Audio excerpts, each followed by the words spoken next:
What's up, guys? Welcome back to Sobermtg, and what I'm going to open up this week is right here is Spider-Man Play Booster. This has 30 packs in it, and the reason I'm actually opening this up is because of a couple different things. I like to try and share as much as I can on how to keep Magic the Gathering fun and affordable.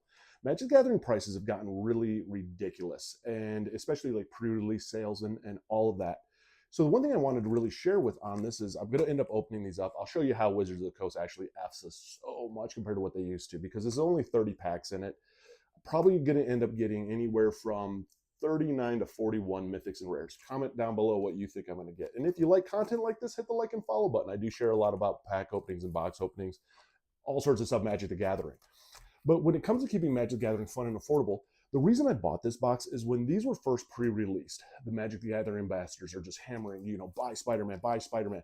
And the pre-release sales on these, I was watching these things get to 200 bucks plus for a play booster box of Spider-Man. A year later, $110. If you want to keep Magic the Gathering fun and affordable, block Magic the Gathering ambassadors, block all the pack openings, don't allow yourself to get the FOMO, and boxes that you really want and you want to buy a bunch of or whatever, man, wait till the prices drop, because inevitably they're going to drop, because it's not a limited production run. They're going to keep producing these for like 2 years plus. So it is your sign not to, jump into the FOMO and everything that you're seeing from Magic the Gathering. I am curious what your thoughts were on Spider-Man. My thoughts are this. Universes Beyond are here to stay. Hasbro has kind of screwed themselves, I think, with Universes Beyond. So with that, you have to embrace it, because it does bring in a lot of new players. The part that I hate with Universes Beyond is if they're going to do it, they can't rush them, because you're going to bring in a bunch of new players and screw them over like you did with Spider-Man. When you have a rush set that just the artwork isn't great, the quality cards isn't great, you have people hyping up this set that it isn't what it truly is. And so in a lot of ways, I think Universes Beyond, yes, definitely hurts Magic the Gathering. But the thing is that I am a fan of Universes Beyond. I have to admit that I am. And that has to include all Universes Beyond, because I love Final Fantasy. I loved Avatar. I like those sets, which means I have to also embrace the other sets too of what they do with Universes Beyond. But the problem with a lot of them is how rushed they are. The mechanics of them are kind of broken, and they just turn and burn through these sets so quick, which is unfortunate. I literally I don't remember much of Spider-Man at all. There's only one really big pull card out of here. There are 3 cards that I'm trying to get, so we'll see if we get one of those. One of them's Anti-Venom, one of them is Gwen Revere, whatever the black commander is, Spider-Man, and Soulstone. Those are the 3 cards I'd love to pull out of here. Who knows if we will or not? We will see. But all in all, I will say, to keep this stuff fun and affordable, wait, let stuff pass by and get it at a later time, and it's going to save you so much money. So let's see what we get out of this. Let's see what we get out of this. What did you think of Spider-Man when it came out? So when Spider-Man first came out, this is actually what caused me to hate Magic the Gathering Ambassadors, was this set right here. And the reason that this set actually caused me to hate Magic the Gathering Ambassadors is because of how hyped up it was versus when I first bought some packs of it. And I'm curious of what you thought. I will say the reason that I bought this is because I did find it for $110 with shipping. I thought that was a good deal on it. I've never pulled it before, and I do like to open and pull Magic the Gathering cards, so I'm kind of excited about that. It's a set that I've never ripped and opened before. But it was that first time that I really realized that Magic the Gathering ambassadors were just salesmen for Wizards of the Coast. They didn't tell the truth really behind this set, and I think it was set up to fail. The reason I think this set was set to fail is it felt very rushed. The cards just felt cheap. Some of the mechanics, like, it could have been a really cool set, but it was almost like they did their best to rush it off the printing presses as fast as they could. And I'm curious of what your thoughts are on that. Universes Beyond is great because it does bring in a lot of new players, but if you do the set wrong, like a good example you can think is like Assassin's Creed, you really miss the mark. So I would love to get an Anti-Venom, a Soulstone. Would love to get, there's a couple cards in here that I'd love to get. Again, I'm not going to lie. I would have been upset if I would have bought a box of these and I would have paid the retail pricing of, $200 plus. When this first came out, $200 plus is what you're seeing a box of this go for. And I do not think it is worth that. Again, that's just mine. Ooh, not a bad little pull. but I don't. The funny thing is even like this card, it feels flimsy. I don't know what they've done to the cards that to me, and I know it's not just me, but they do feel a lot cheaper than what they should. I don't know. But I'm curious of what your thoughts were. The set. Did this get you into Magic? The one thing I will say that Universes Beyond has done is I think it's kind of created this turn and burn mentality a little bit for Magic, in the fact that you get a lot of players who come into Magic because, like Spider-Man, for example, brought in a lot of new players, which I think is cool. Bringing a lot of new players is awesome. But also, you didn't spend the time on the set, like the inking a little bit, and the mechanics. So you get into Magic, you're all excited about it, you get into the Spider-Man, and then you just kind of realize how much they keep pumping out product, and you just kind of get burnt out, and then you're in and out of Magic really quick. I think you're starting to see a little bit more turnover rate in Magic the Gathering than what we had before, because of all the Universes Beyond. I don't know. What's your thoughts on that? I'm curious. So I do rush through sets sometimes a little bit when I do open them up, and the reason is I do look for certain cards, but I actually will go back through all of these to really see what I got and what I want to use. Awesome.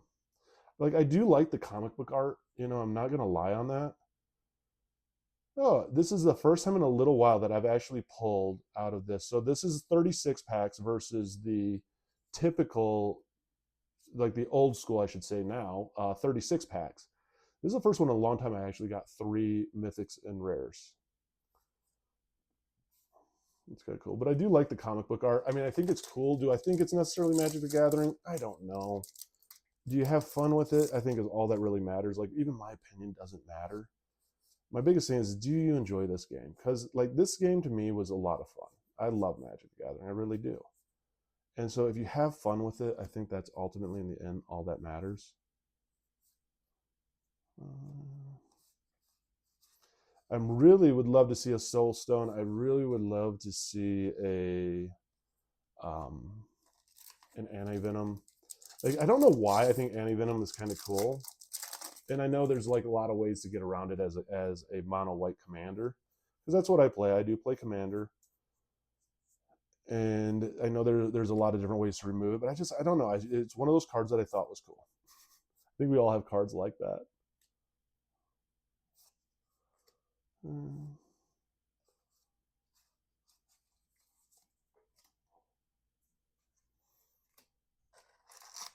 Now it's funny because when they justified going to the 36 packs, or from 36 packs down to 30 packs, they didn't just say, "Hey, um, we're doing it to fuck you," because that's essentially what they did. I love how they sold it to us.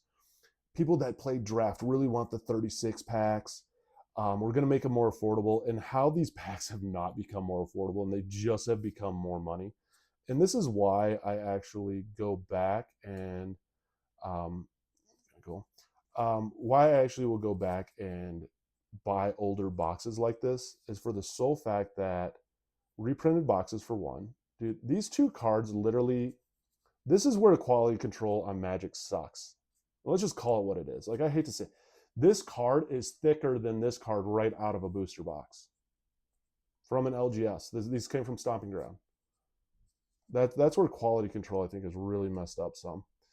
Um, but it's funny because they really blamed it. Like, again, these are 14 pack cards instead of like 15 cards, and they were like, oh, this is what everybody wants. And I'm like, I don't know of anybody who wanted to pay more for less. And is it the reality of shrinkflation? Yes, but the way that we were sold it, I think, was the thing that burns me the most. Is like, we're going to give you better bang for your value, when it just wasn't the case. And you weren't left with an option to essentially, if you wanted to, pay more to get more. Like, I will pay more to get more. That I don't have a problem with. But when you're lying to me, that's where I really struggle a lot. And that's where I, like, again, I noticed myself struggling with Magic the Gathering actually when this set came out. This is when I really started like hating the ambassador program, because the ambassador program, they didn't tell you about stuff like this. You had people who were opening these packs up way before us, telling us how wonderful these cards are and how great this set is. And yeah, there are some good cards in here. Like, again, every set that they come out with, has some good cards. You can't deny that. But are they all in all, like, what is the set? I would say this, that one, your quality control is for crap, but no ambassador said that. They didn't tell you, and all they did was hype up the set. And the unfortunate thing is, here I am opening up a box for $110. And how many people out there have opened up these, like, got one of these at pre-release for $200 plus? I mean, that to me just leaves a sick feeling in your stomach when you know you overpaid so massively for something. And I don't think that's fair. And again, I don't think that would normally happen, except for why they have the ambassador program. I mean, the ambassador program hurts this community, I think, so much, because it is this guaranteed of the largest. You literally captivate the market with the largest content creators, so they're getting the most views, they're in the most algorithms, constantly pounding product. Ooh, Spider-Punk. I was kind of looking forward to. I wanted Spider-Punk. He wasn't necessarily on my list, but hey, and another 3. So you know what? That is kind of cool. I have noticed. So maybe this is a change, because I have noticed this year with the Universes Beyond is not as many 3s in a pack. Still haven't gotten any of the 3 chase cards I have, and again, I love cards. The 3 chase cards I want, you're better off. Like, I know I am better off buying singles than I am buying a box. That's just the harsh reality of it. Unless you really, really enjoy opening up boxes, always buy the singles. That's ironic too. 2 of the same, 1 foil and 1 non-foil in the same pack. It's interesting.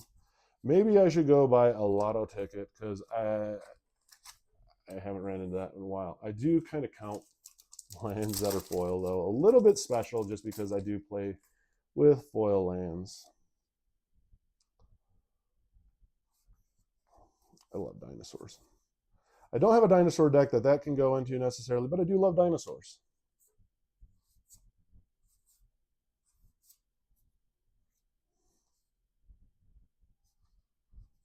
Here's the thing: is like, there's just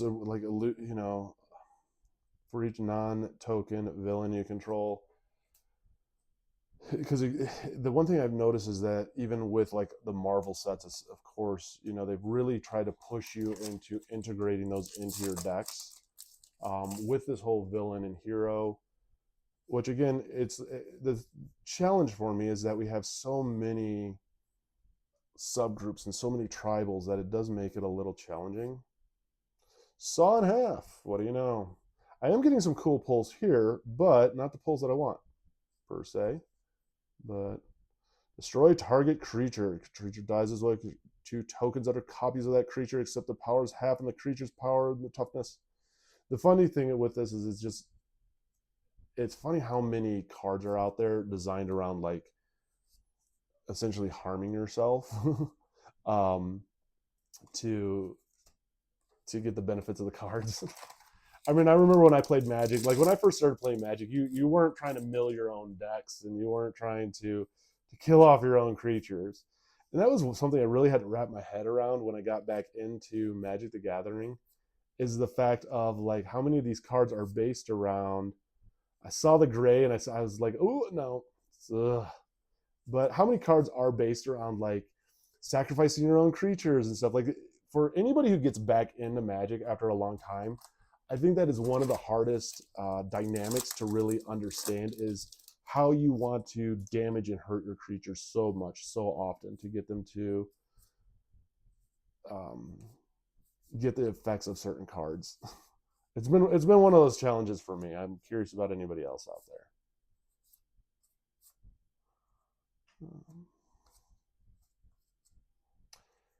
Come on, baby. Where are you at, Bubbas? I know you guys are in here somewhere.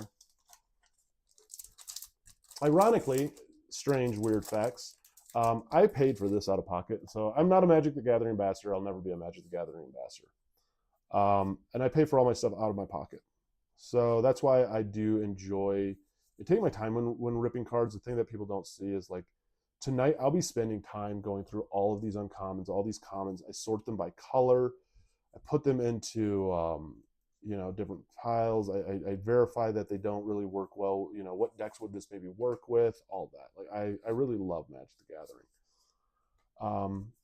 But the funny part is I'm going on a trip to Europe. I'll be gone for like a month almost. I do social media full time. Again, if you like content like this, hit the like and follow button. Comment down below. Um, and I bought a box of these. I bought 2 boxes of these, and I actually found this one cheaper. I found this one for like 110. The other one I have coming is like 100, and I think I paid 120 for it with shipping. But I didn't realize it's coming from like way away, and I may not have it before my trip. So you will actually on my channel see 2 box openings. So it's funny because I do have I'm laughing in my head because I'm like, okay, if I don't get any of the 3 cards I really want, at least I have one more box coming that I might have the opportunity to get it. Let's see. Spider Rex Daring. I love dinos, but and it's one of those where, you know, anytime you have something with reach and trample and ward, I mean, like this isn't that bad of a common dinosaur, but I don't have a deck to fit it in because I love dinosaurs. It's where my whole love of dragons I think started from dinosaurs. As a kid, I was a big fan of dinosaurs.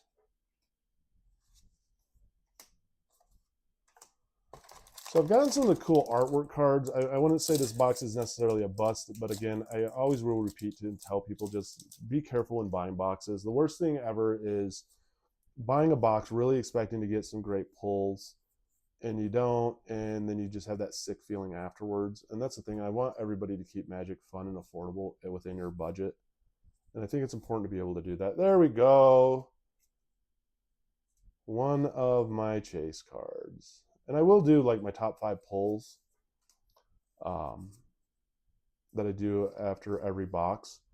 And in those top 5 pulls, you know, the unfortunate thing is, yes, some of these top 5 pulls, especially with Spider-Man, will be based more around like value and stuff, just because of the sole fact of, you know, playability cards. There aren't like a crap ton, I don't think, necessarily of playability cards per se. And let's face it, you have to acknowledge the fact that money is a driving force in these cards. So I will do the top pulls though that I felt out of this box in a follow-up video. Man, you burn through one of these boxes so freaking quick, it feels like. I hope you guys don't mind the talking. I just enjoy doing this, and I'm glad that I get to share these joys with you. That's what I think it's about. Come on, baby.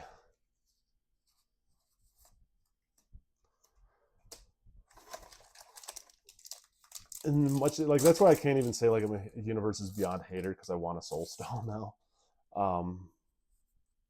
So I you know, it's one of those that is like, yep, I gotta embrace the Universes Beyond.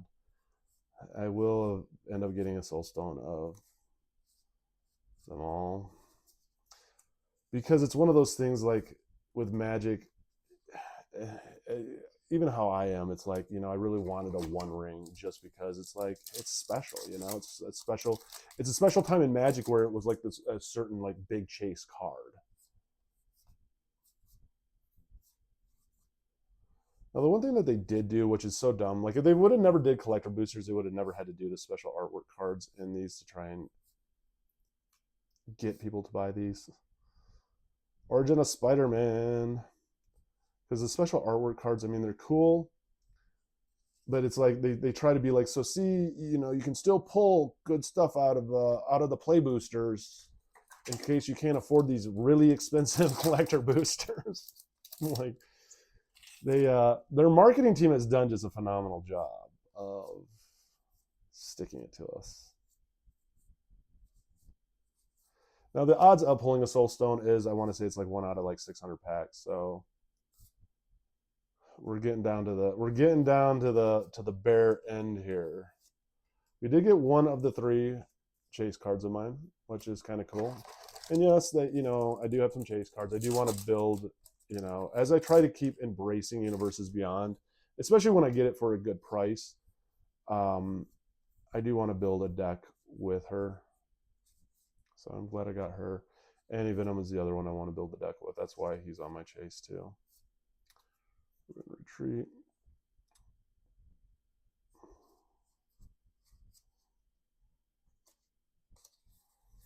And if you haven't noticed my little autistic way of sorting cards.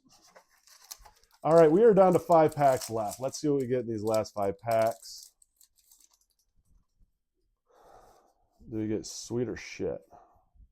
Should I open it or should I keep it sealed? Probably should have kept it sealed. Ooh. Come on. I don't mind colorless if it's a soul stone. All right, almost down to the very end. Almost down to the very end. Shock isn't a bad card. It's just funny though that you have Shock now that does 2 damage for 1, where Lightning Bolt is just such a solid card. Such an old school card, but so solid still.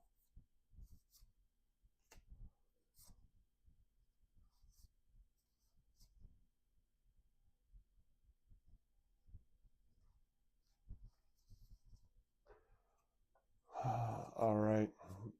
It's the final countdown, guys. Again, if you like content like this, hit the like and follow button. I do appreciate everybody who's been a part of this channel. I know that sometimes my content can come a little negative, very anti, ambassador. I'm just anti. I just remember when we could open up a booster box and we could all pull the same stuff. And I think that's where I have the biggest trouble at. Origins of Spiderman Magic the Gathering. Not a bad pack. I kind of feel that this was that last banger pack type deal. So I'm curious of what we're going to get out of those last 2. But this isn't, I mean, all in all, this isn't a bad pack. If you're just even counting in mythics and rares. This is my feeling, though. Let's see if I'm right. And comment down below how many mythics and rares you think I got, because we do count these up at the end of every box. I think that these are both last ones are only going to have 1 card or 1 mythic or rare in it. Or 1 rare, actually, not even a mythic. Let's see.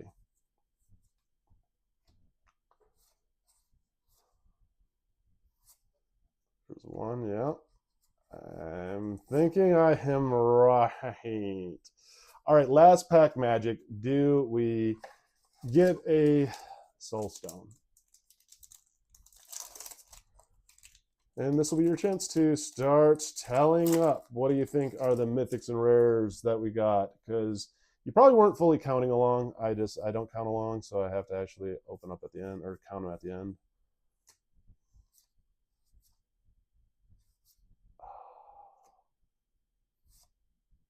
Oh, I was wrong.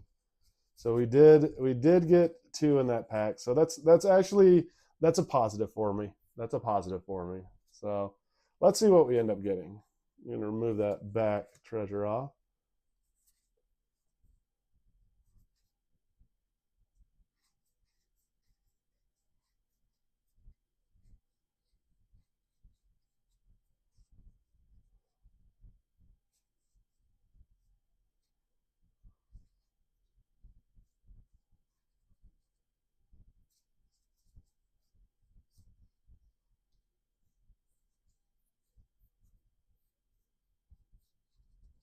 Wow, that's the most mythics and rares I've gotten out of one of these.